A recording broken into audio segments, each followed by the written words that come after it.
কিছুক্ষণ পর আমার রুমে আমার বাবা আসে আর বলে, কোথায় যাওয়া হচ্ছে শুনি। আমি কিছুই বললাম না, ব্যাগ গোছাতে লাগলাম। পেছন থেকে বাবার দ্বিতীয় স্ত্রী এসে বলল, আপনার মেয়ে আপনার উপর রাগ করেছে, এবার রাগ ভাঙ্গান।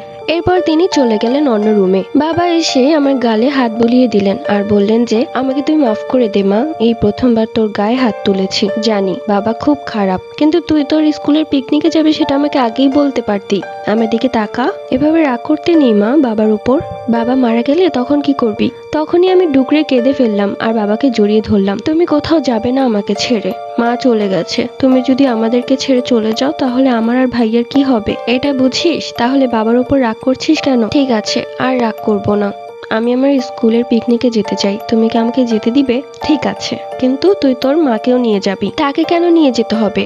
আচ্ছা তুই আমাকে বলতো, তোর বান্ধবীরা কি একা একা যাচ্ছে? না, ওরা ওদের মাকে নিয়ে যাচ্ছে। তাহলে তুই একা একা গেলে মানুষ কি বলবে বলতো? কিন্তু সবাই তো জানে আমার মা মারা গেছে। হ্যাঁ, মা মারা গেছে, কিন্তু ও তো তোর আরেকটা মা। এটা কেন বুঝতে পারছিস না? তুই যদি তাকে সম্মান না করিস তাহলে সে তোকে কিভাবে আদর করবে? তুই যদি এখন থেকে তাকে সম্মান না করিস, পরবর্তীতে আমার যদি কিছু হয়ে যায় তখন তো সেও তোকে আদর করবে না, বলবে সাবা আমাকে কখনোই সম্মান করেনি, তাই ওকে কখনোই আদর করব না। তখন তো শুধু তোর ভাইকেই আদর করবে। আর তুই কি চাস আদর শুধু তোর ভাই পাক, তুই আদর থেকে বঞ্চিত হ? না, আমি এটা চাই না। তাহলে আজকে থেকে ওকে মা বলবি, কেমন? মা বলতে পারবো না, কারণ মা আমি একজনকেই বলি, সে হচ্ছে আমার মা। ঠিক আছে, তাহলে আম্মু বলিস। আচ্ছা ঠিক আছে, শুধুমাত্র তোমার কথা রাখার জন্য। ঠিক আছে, কবে যাচ্ছিস তুই পিকনিকে? সামনের বুধবার যাব। আজকে ক্লাসে টাকা জমা দিতে হবে। ঠিক আছে, কত টাকা দিতে হবে? 2000 টাকা। এই নে টাকা।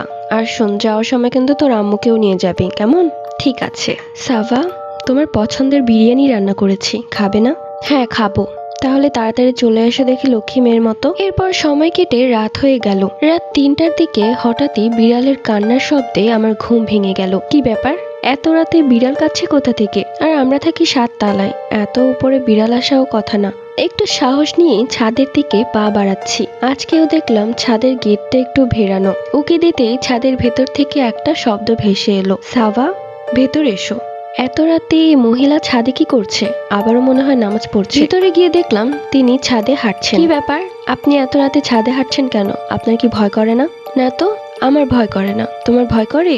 আসো আমরা ভূতের গল্প বলি, মাঝে মাঝে আপনাকেই আমার ভূত মনে হয়। তাই নাকি সাভা? ভেতরে এসো, আজকে তোমার সাথে আমি কিছু কথা বলবো। এরপর আমি ভেতরে গেলাম। চাঁদের আলোতে ছাদটা খুব সুন্দর দেখাচ্ছে। কি বলবেন বলেন, আমার খুব ঘুম পাচ্ছে।